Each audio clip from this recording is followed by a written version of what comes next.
Excel की सबसे पहली और इंट्रोडक्शन वीडियो में मैं गगन आपका स्वागत करता हूं। तो सबसे पहले मैं आपको बताने वाला हूं कि माइक्रोसॉफ्ट एक्सेल को कैसे स्टार्ट किया जाता है। और एक्सेल स्टार्ट होने के बाद एक्सेल का जो फर्स्ट इंटरफेस होता है या एक्सेल का जो फर्स्ट लुक होता है, तो उसमें जो tab, ribbon, formula formula bar, columns, rows, cells जो स्टार्टिंग पे दिए होते हैं उनका यूज कैसे किया जाता है, शीट क्या होती है, शीट को कैसे इंसर्ट किया जाता है, ये सब बेसिक जानकारी मैं आपको इस वीडियो में प्रोवाइड करूंगा। 1 से 20 जो अपनी स्टार्टिंग में क्लासेस रहने वाली है, मैं उसमें आपको एक्सेल के इंपॉर्टेंट पार्ट्स कवर करवाऊंगा, ठीक है।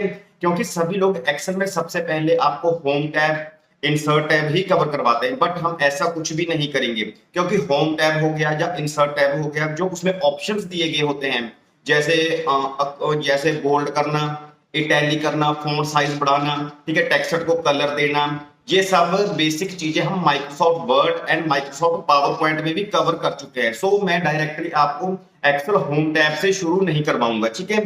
तो इसके बाद, क्योंकि अगर एक्सेल में हम ये सब बेसिक चीजें सीखेंगे, ठीक है, देखो जैसे एक तो हो गया Microsoft Word and Microsoft PowerPoint and Microsoft Excel. तो इनमें तीनों में जो होम टैब होता है, इंसर्ट होता है, पेज लेआउट तकरीबन तकरीबन सेम होता है, बिल्कुल बेसिक चीजें होती हैं, ठीक है। एक्सेल में हम ये बेसिक चीजें क्यों नहीं कवर करेंगे? क्योंकि एक्सेल का जो प्रैक्टिकल यूज है, जो कंपनी में डेली पूछा जाता है या कंपनी में सबसे ज्यादा यूज होता है, तो वो सीखने में आपको काफी टाइम लग जाएगा। तो इसलिए हमने डायरेक्टली क्या किया, होम टैब, इंसर्ट टैब हम कवर जरूर करेंगे। मैं ये नहीं बोल रहा कि वो बिल्कुल भी फायदेमंद नहीं है, बट वो आगे जाकर फायदेमंद होगा।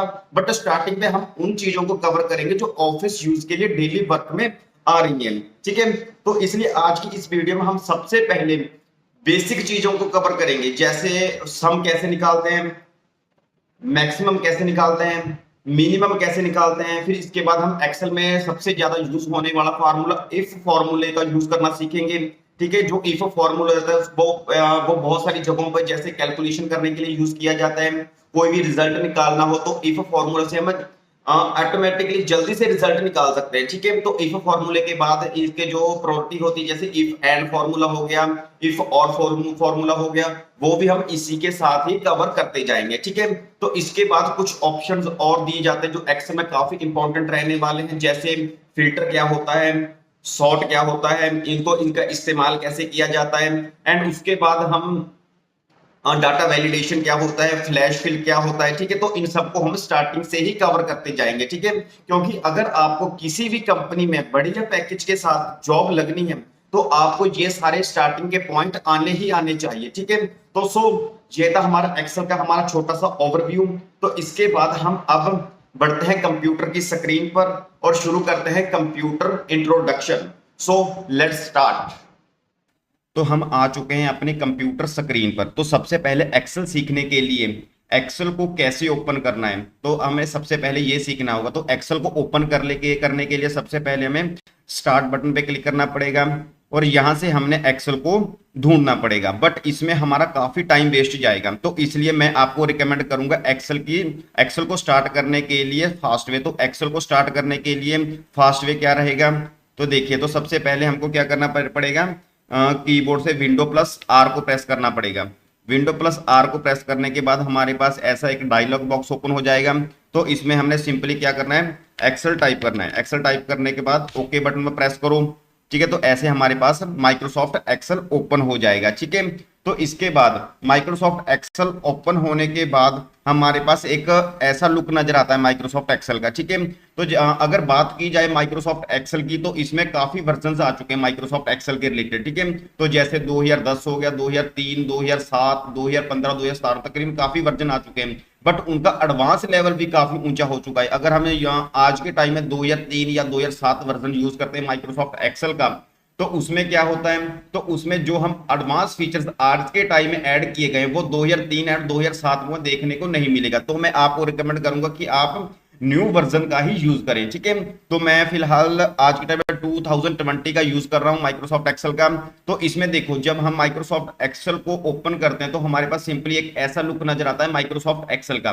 तो हमारे पास इसमें क्या दिखाई देता है, पहले तो देखो, इसमें ब्लैक वर्कबुक, ठीक है, यहाँ पर हमारे पास मोर टेम्पलेट्स पे क्लिक करेंगे तो हमारे पास कुछ और रेडीमेड टेम्पलेट्स दिखाई देंगे, जैसे formula tutorial, power quality tutorial, personal monthly budget. ठीक है, इसमें से अगर आप कोई भी रेडीमेड टेम्पलेट उठाना चाहते तो आप यहाँ से भी रेडीमेड टेम्पलेट उठा सकते हैं।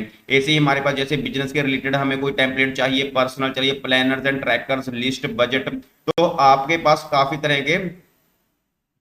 तरह के हमारे पास रेडीमेड टेम्पलेट्स दिखाई देंगे। ठीक है, और एंड जब हम होम पर क्लिक करते हैं यहाँ पर, तो होम पर नीचे रिसेंट्स, जो मैंने पिछले कुछ दिनों में जिन शीट्स पे वर्क किया है वो हमारे सामने नजर आ जाएंगे। ठीक है, ये सारी रिसेंट्स फाइल्स हैं। ठीक है, ओपन में क्या आएगा, ओपन में जो मेरे कंप्यूटर में सेव की गई फाइल होती हैं तो वो सब इस कंप्यूटर में हमारे पास शो कर जाएंगे। ठीक है, तो इसके बाद हमने क्या करना है, तो इसके बाद हमने सिंपली ब्लैंक वर्कबुक पे क्लिक करना है। ठीक है, तो ब्लैंक वर्कबुक पर क्लिक करने के बाद हमारे पास कुछ ऐसा इंटरफेस दिखाई देगा। एक्सेल की जो फाइल होती है, जिसको जो हमारी एक्सेल की जो फाइल है, इसको हम क्या बोलते हैं, इसको हम वर्कबुक बोलते हैं। ठीक है, वर्कबुक, और इस वर्कबुक में मल्टीपल शीट्स डिवाइड की होती है, मल्टीपल शीट्स होती हैं एक्सेल में। जैसे हमारे पास नीचे देखो, जैसे यहाँ पर हमारे पास क्या है, शीट 1 शो हो रहा है। ठीक है, यहाँ पर साथ ही में एक प्लस का आइकन होता है। जब हम इस प्लस के आइकन पर क्लिक करेंगे तो हमारे पास मल्टीपल शीट्स ऐड होनी शुरू हो जाती हैं। देखो, जैसे मैंने प्लस पर आइकन पर क्लिक कर रहा हूं तो हमारे पास मल्टीपल शीट्स बननी शुरू होगी, जैसे शीट 1, शीट 2, शीट 3, शीट 4। ठीक है, एक तो ये चीज होगी अगर हमने किसी भी वर्कबुक में मल्टीपल शीट्स को ऐड करना चाहते हैं। ठीक है, और अगर हम किसी शॉर्टकट ट्रिक से भी किसी भी शीट को इंसर्ट करना चाहते हैं, वो भी हम कर सकते हैं। तो इसके लिए हमें क्या करना पड़ेगा, तो इसके लिए हमें सिंपली कीबोर्ड से शिफ्ट प्लस F11 को प्रेस करना पड़ेगा।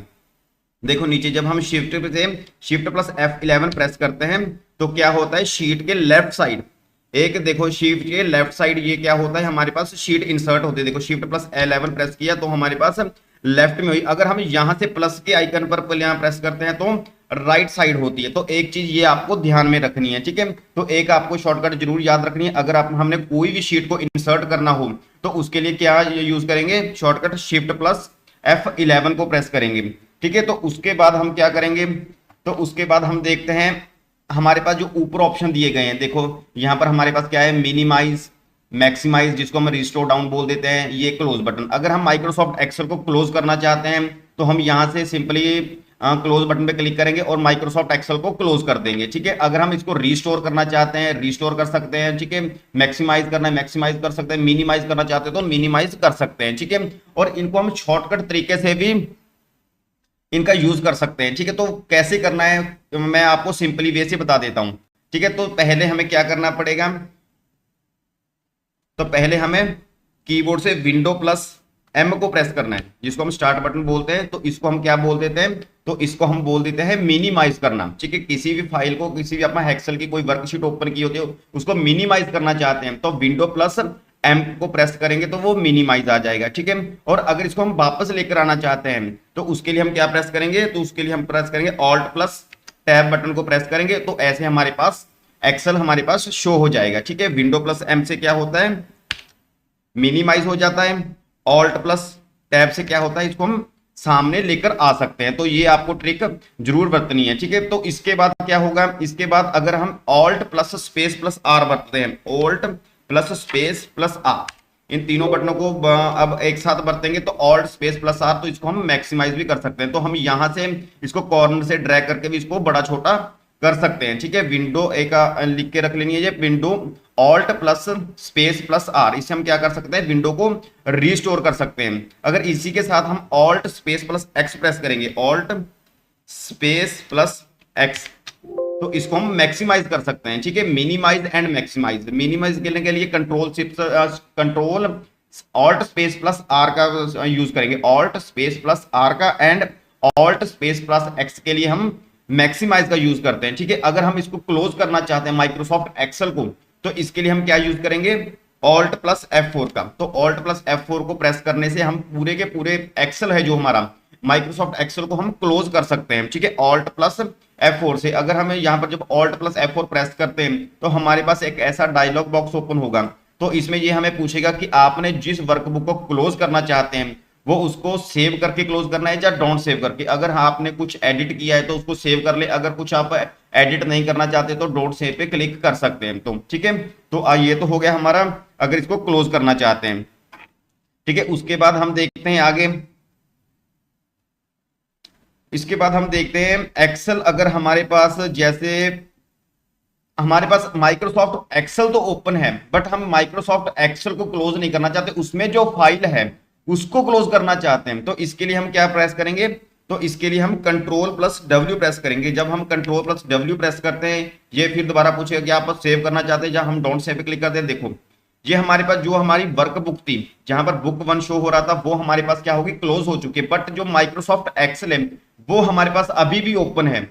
ठीक है, तो अगर हम एक्सेल में किसी भी फाइल को क्लोज करना चाहते हैं विदाउट एक्सेल को क्लोज किए, तो कंट्रोल प्लस डब्ल्यू का प्रेस करेंगे। एंड अगर हम पूरे के पूरे एक्सेल को क्लोज करना चाहते हैं, बंद करना चाहते हैं, तो ऑल्ट प्लस F4 का यूज करेंगे। ठीक है, देखो हमारे पास अब बुक 1 थी जो वो क्लोज हो चुका है। अब अगर हम इसको न्यू इंसर्ट करना चाहते हैं तो इसके लिए हम क्या प्रेस करेंगे, कंट्रोल प्लस N को प्रेस करेंगे। तो इसके साथ हमारे पास क्या हो गया, तो एक न्यू शीट ओपन हो गई है। ठीक है, ये तो आप समझ गए होंगे।